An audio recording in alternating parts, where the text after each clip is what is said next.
Hey, you guys, welcome back to Theology Today, a podcast designed to listen about what God wants for us. And we want to make sure that every conversation that we have, we bring in a special person who spent their lives with God and professional education. So whenever we talk about certain topics, you guys know that there's their lifetime of dedication and worship and just a real relationship with God.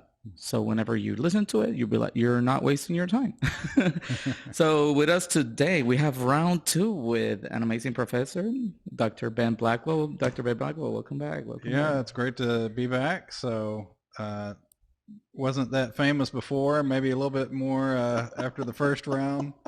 But it's not about the fame. It's just about good conversations and stuff. So I Yeah, appreciate that. yeah, no. I gotta tell you, we had to bring you back. Your first video made us 21,000 views, so that's not bad. You have the score so far as the most viewed episode. Yeah, So that's when you have other, faculty, professors, whatever. We're really just stand-up comics that are frustrated, right? So we weren't really that funny, but we just want attention of the crowd, and so that's we all want to.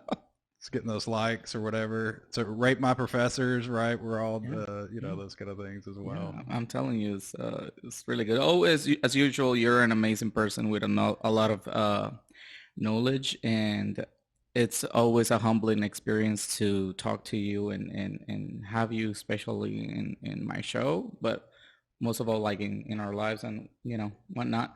But hey, let's talk about you. All right, Okay. Okay. you last time we talked, we said that you wrote a book called Engaging Theology. Yep. So today's the day. Tell me about it. Engaging theology. Yeah. Some books you have that germinate for quite a while. So, for instance, our last conversation is about justification by faith and Yeah. that hope and that promise that we have in Paul's letters.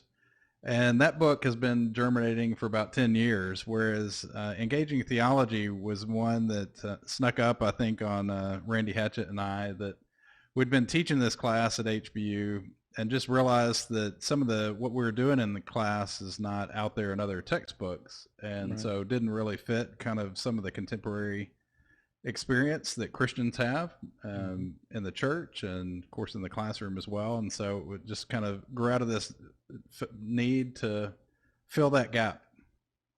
So let's talk about this because theology is out there, is everywhere, is almost, there's a bunch of professors who write about theology, and there's a bunch of people like me who studied theology. And, not everybody get to be under you, right? But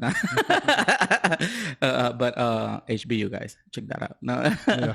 um, no, but certainly there's a degree of very big discussion when it comes to theology. Mm-hmm. Mm-hmm. And one of the fascinating things of which why I bought your book, it was because the title was engaging theology. So I was like, well, we're constantly talking about what is theology, what is the theology's functions, what is, what I mean? So it's always a defining Yep. versus a relational engaging, Mm-hmm. portion of it. Yep.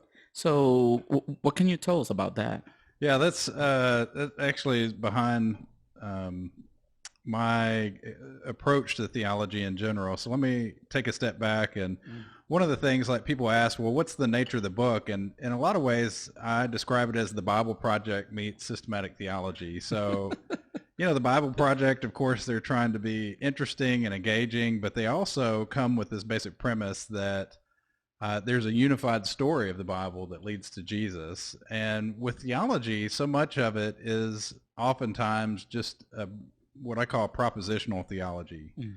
Ideas or things you got to memorize or affirm. So when you talk about the Trinity, for instance, it's common to say, okay, the core bedrock of the Trinity is three persons and one nature. And that's doctrinally true. I mean, I believe that with all my heart, but at the same time, that's not about engaging God. Right. That's a propositional fact. And what's important, I think, to theology is that there is this one unified story that holds it together of God's work in the world, and that you had to start with the story, and the propositions are there just to help you understand and tell the story rightly. So let me give you an example.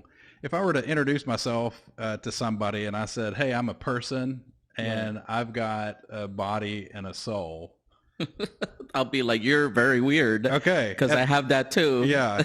And so in that sense, that's an accurate proposition, Right. but it doesn't tell you anything about me as a person, right?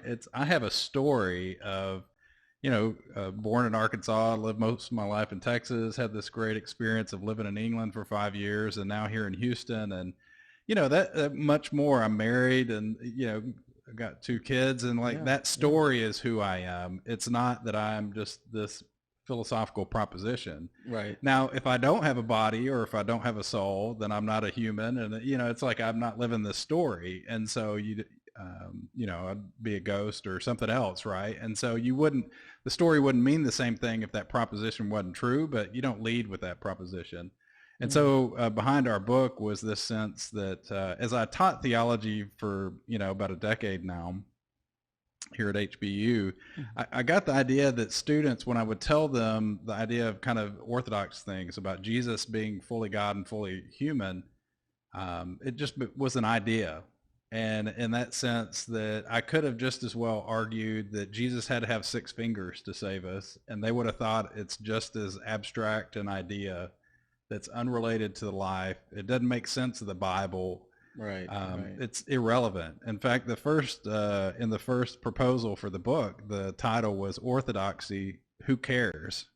Yeah. In that sense of like, yeah, you can say all these facts, these propositions, but they don't mean anything. And so one of the things that drove our idea was the idea that no, theology is first and foremost about God. Theos is the word for God in Greek. And so theology is about God, encountering God. And so as you engage theology, it's engaging the story of God. Wow. And all that holds everything together. So, we use the Nicene Creed as kind of the spark notes of the Bible that moves from creation to new creation, right, in order to give some, coherence. And of course, that's the same storyline that's the Bible, right? I mean, it's not like the Nicene Creed is inventing something. They're just taking kind of an outline version of the Bible. And it's just to show that wherever you are in life, then, if it's between creation of the world and Jesus coming back or new creation in the end, it all relates to God in some way. And so theology is relevant to our lives, our work, our spiritual experience, our family. And so it's not irrelevant. Everything about it is relevant. No, I'm telling you, it's such an amazing view, especially like us on that we usually go to school and we just get into the books and the why, all the W's of, the person behind who writes the book, that we tend to forget the relational part, of how this books mold the person, right? But also like how does the Bible has, a key role on this. And, one of the things that I do like about your books and your classes is usually that you have like, well, you have this idea and you struggle with this idea and you either grow or get destroyed by this idea, or you have to switch it, or, what I mean? But at the end of the day, you always bring in the relational part from God, it's like God is the one who molds us, and, always this engaging portion that is higher standard than, the otherness, I will say. Like God is our teacher, and if you don't have the relational part with God, then everything else is just, just plain, empty in a way. No, and I think that is one thing. So that we wanted to do something different with this book than say some traditional systematic theology books, or that Again, they're great. I mean, I think they presume though that you know the Bible and that you Yeah. have already engaged that story. And so I come out of a strong evangelical tradition, very grateful for my heritage. But one of the things that was missing in that is like I would hear sermons, that are good about 10 verses every Sunday. Mhm. And I would understand those passages after the sermon, but I couldn't really understand how the Bible itself fit together. Mm. And so that was one of the things that actually went to seminary and again had a great experience there and a much better understanding of how the Bible worked. Yeah. But it wasn't until I was doing my PhD and some of my work with N.T. Wright, who has a very distinctive approach to the unity of the story of the Bible. And again, that's one reason I talk about this as the Bible Project meets systematic theology is Yeah. that, what is happening in the Old Testament, in the covenants with Abraham and Moses and David and the new covenant fit exactly with what is going on with Jesus. And so in that sense of like having that sense of the coherence of the biblical story Mm. is foundational to understand systematic theology, or theology in general. And so that's on the front end that feeds this. But the other thing that you're talking about here is that theology is not just a set of ideas, it's practices. It grounds our spiritual life. Yeah. And so in the chapter, each chapter kind of has two bookends that we start with really going through the biblical foundation of this and not just a few verses in parentheses so that you've got to go look it up. It's like we walk through that. But then the other side that we do is as we end each chapter is what does it look like for your spiritual life? So if you believe that God is Trinity, what does that look like different than if you were a Muslim that just believes God is, a singular God up there? Or, the thing of Jesus is the Messiah and these things that they're distinct spiritual practices that embody that. And Right. so again, most theology textbooks kind of allude to the Bible and talk about the philosophical and historical ideas there. And then they might leave you with a prayer at the end or maybe a hymn, verse of a hymn or something, but don't really ground it in the life, somebody's spiritual life. And so our goal here was like that you understand why the church has believed these things, but then also what do you do with it? What's different about your life if you do believe these things? Right. I like that answer, but I'm pretty sure a lot of people, theologians and students, and they, what are they to expect when they read this book? But before we get there, I want to know, is like you were writing this, right? Mm-hmm.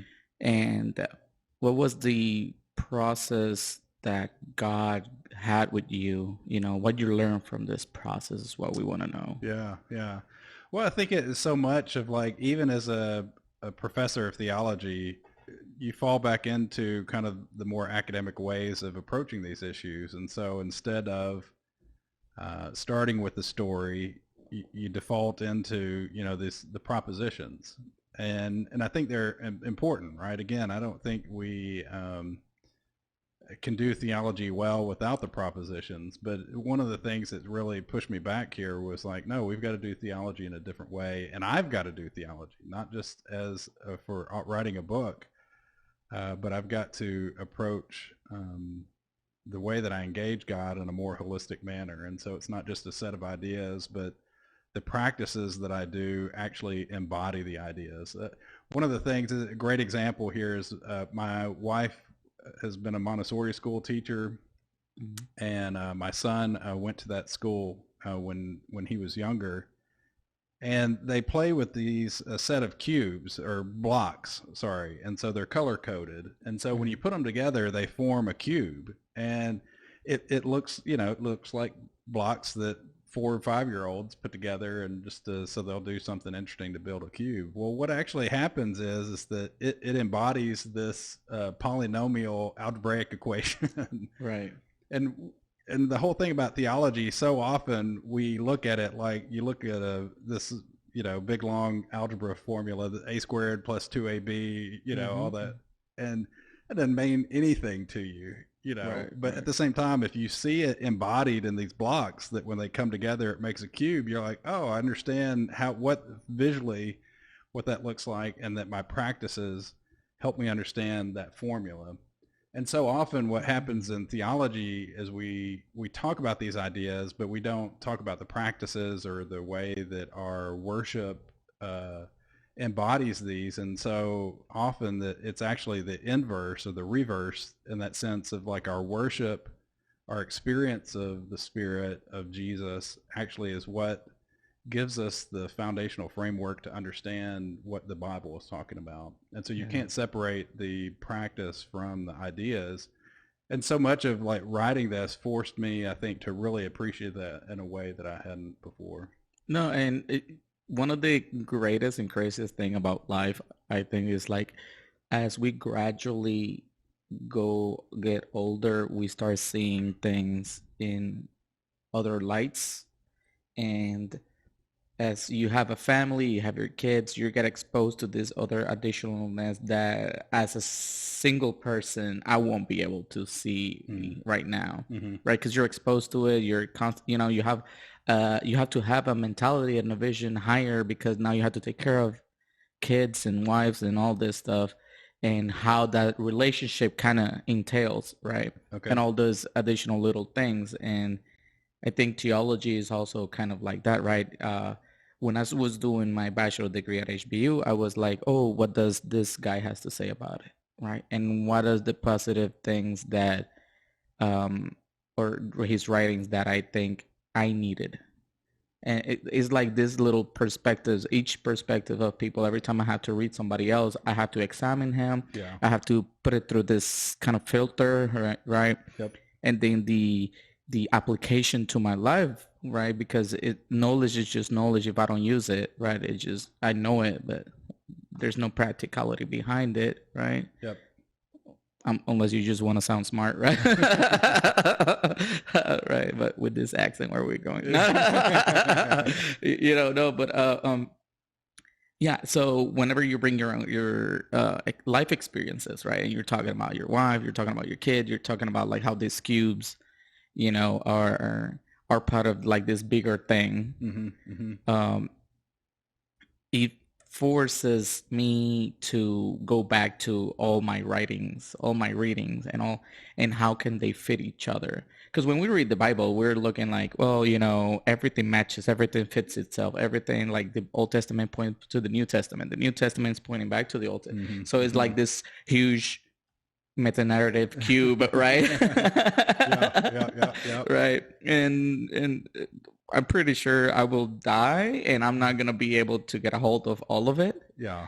But in the process, the relational portion, of my journey with God, it was actually what matters. Yeah. And I think engaging theology, that is a key, is the key idea, is a key that will help me in this path, right? Yeah, and I really like that way of thinking about it because sometimes, well, let me take a step back. When I graduated from seminary, I got a Master of Theology.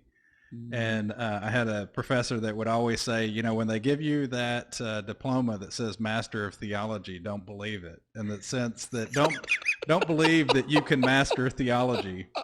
And the whole idea is if it's a set of propositions or just these ideas to affirm, this checklist of beliefs to hold, well, that's not the heart of theology. Right. It's a part of it, but it's all about engaging God. And so even in eternity, right, we'll never become omniscient. We'll never become infinite like God is infinite. And so we actually have the opportunity for growth forever. Like there's never a time when we can exhaust who God is. And so of course we see dimly now. So we have a lot more to learn and engage here. But even the growth we have, after Christ returns and, we're not suffering from separation and all that from God in the same way we are now. We can still learn and grow. And so in that sense, it's not just a set of ideas, but you're engaging a person. And so those relationships can always go deeper. Yeah, I highly recommend you guys to get this book. If they want to just buy the book, let's start there. Where can they find it? Yeah, I mean, I don't know who doesn't shop on Amazon these Right. days, but Yeah. that's where I get most of my books. Yeah. So it's there. Zondervan Academic is who publishes it, so Yeah. they're a major. They're probably one of the largest Christian publishers in the United States. So Yeah, they're amazing. They have a lot of really good selections there. Hopefully one day we'll talk Sundervan. You know? No, but so is it a hard copy only? Do we have yeah, there's what are we? Kindle out there. I believe Ooh, I believe Logos Bible software as well. So or Faith Life. They are probably the Christian version of Kindle. They've got electronic copies of all these books that help integrate in with Bible searches and things like that. So that's a good place. If you want, a lot of times books like these are helpful in themselves to read, but they're also helpful to read in community. right. And so I had to put in a plug here at Okay. HBU or Houston Theological Seminary, which is part of HBU. I helped direct that, but I'm teaching a course this spring Oof. to where this is one of the two major textbooks we'll have. And so much of, just being introduced to these ideas. So, Mm, of course, the whole topic that we're talking about here is theology built on the Bible. So the first part of the semester is an overview of showing how the Bible does fit together in this coherent and unified story. But then the second half is to what is the theology then? And so how do we understand salvation or the end times and all these kind of things in light of that story of the Bible? And so the website there is hbu.edu, right? check it out, That's guys. the Houston Baptist University.edu, right? hbu.edu/HTS Go Deeper. So it's Oh, for Houston Theological Seminary, right? HTS Go Deeper. And so the wow. whole idea is that we're trying to emphasize courses that are accessible to a wider group. And so whether you want to join by Zoom, right? So anywhere around the U.S. on Tuesday nights, or actually if you're here in Houston to come join us here on campus, to allow people that are not seminary students access to this next step of theology. And so this course introduces, right, gives that coherence of the Bible, coherence of theology. So it's not once you're 4 or 5 years into theological Yeah, yeah, education and you're lost in the big words of eschatology and all these other yeah, yeah, 50-cent words, right? This is designed for people that don't have that background. And right, so right. what does it make? How do we make sense of these things? Yeah, and so question, because they're gonna be asking, do I have to be part of a degree in order to get to this class, or can I just, pay some sort of fee and get access to this knowledge? Well, what do we have there? Yeah, thanks for clarifying that. Yeah, this is designed for auditors, right? So you don't have to go through any application process to the seminary. We'll just take your money, right? So, but no, that's the whole idea is to try to make good theological education that's accessible to the church. And so the idea is that the Bible matters, that theology integrates, and so helps make sense of your work life, your family, your Christian experience and spirituality, and so that these things hold together and they're not just disparate parts that you're trying to make sense of Sunday morning of and forget the rest of your life. Right, The right. other 7 days, 6 days a week, that it's those other 6 days make sense in light of Sunday. Yeah, so if you're a theological geek like me, I will suggest you to get that Kindle. Just get the version, where you can have. I actually have the book, just so you know. But if you get the other versions, if you're like a young pastor or any pastor, or someone who is working at church who doesn't have a lot of time, to be carrying books and walking around, and you want to have something to read in between, it's always the really good option. The class by itself, I took some of the online classes and they're amazing. They have a full system in place that has been running for a while now during this whole COVID. It is just amazing. We never have problems with like joining the class, and the professors are constantly there and giving us. It feels like you're in the classroom, right? But without the COVID. Yeah, yeah.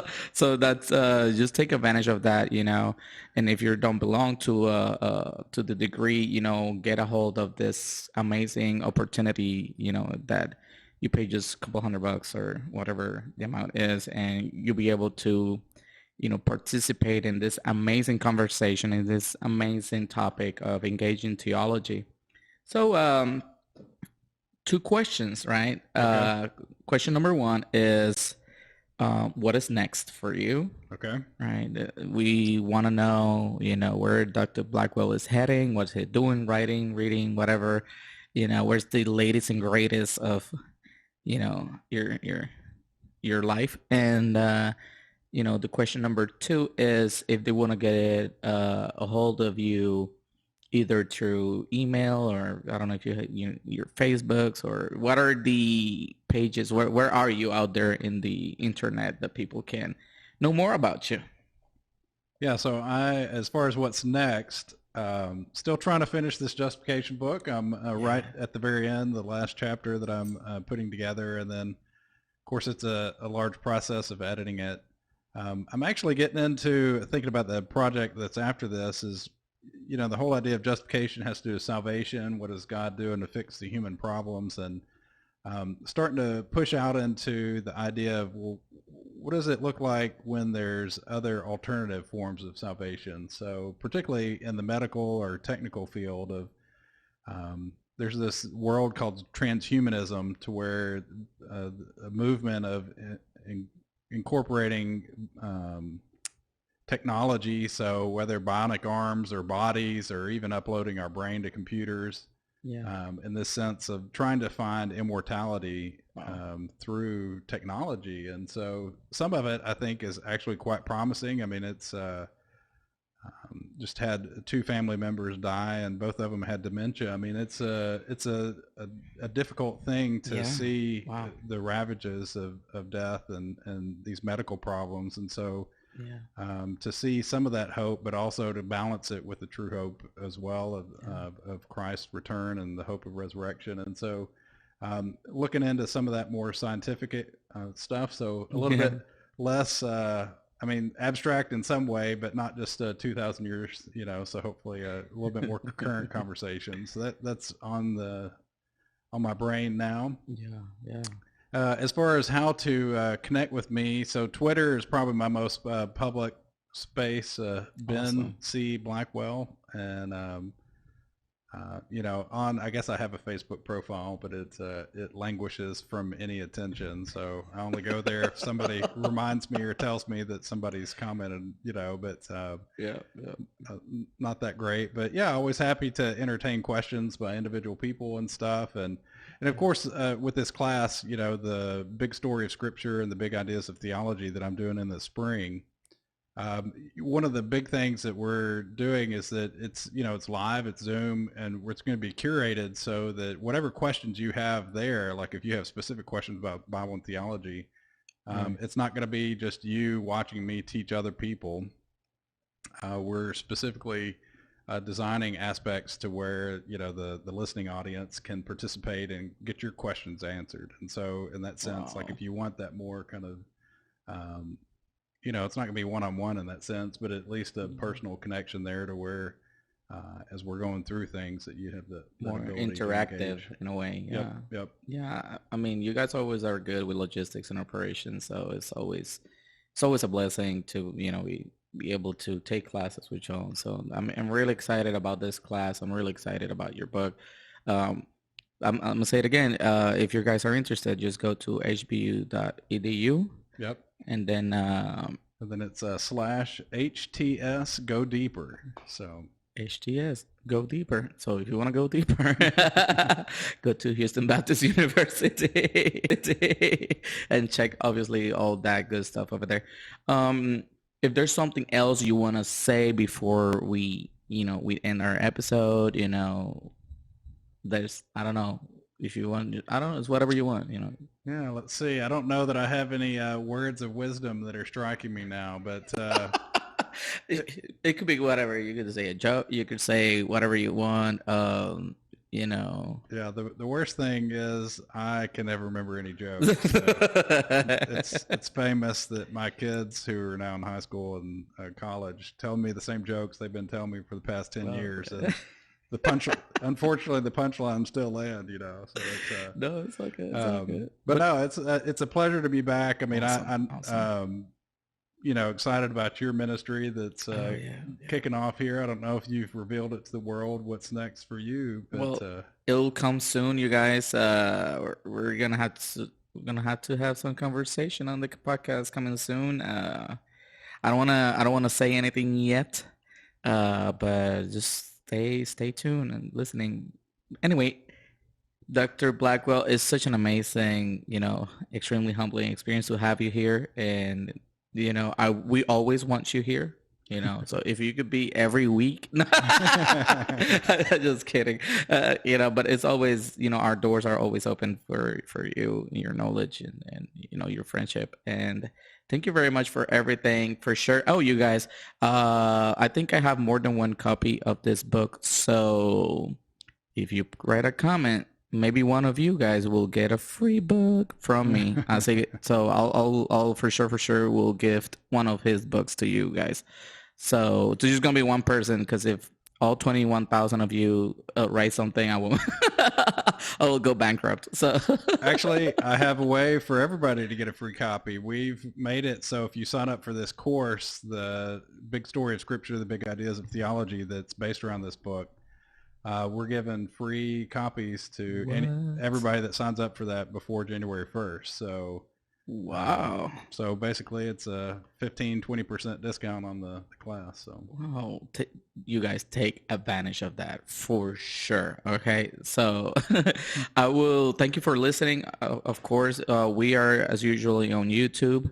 You can find me on Facebook, Instagram, all the podcast, and Buzzsprout on all those. But thank you for listening. Thank you for watching, through this amazing episode. And again, Dr. Blackwell, thank you for this amazing opportunity. So yeah, it's a pleasure. So bless all of you as you follow Jesus. All righty. Well, I'll see you guys on the next episode. So stay tuned. God bless you.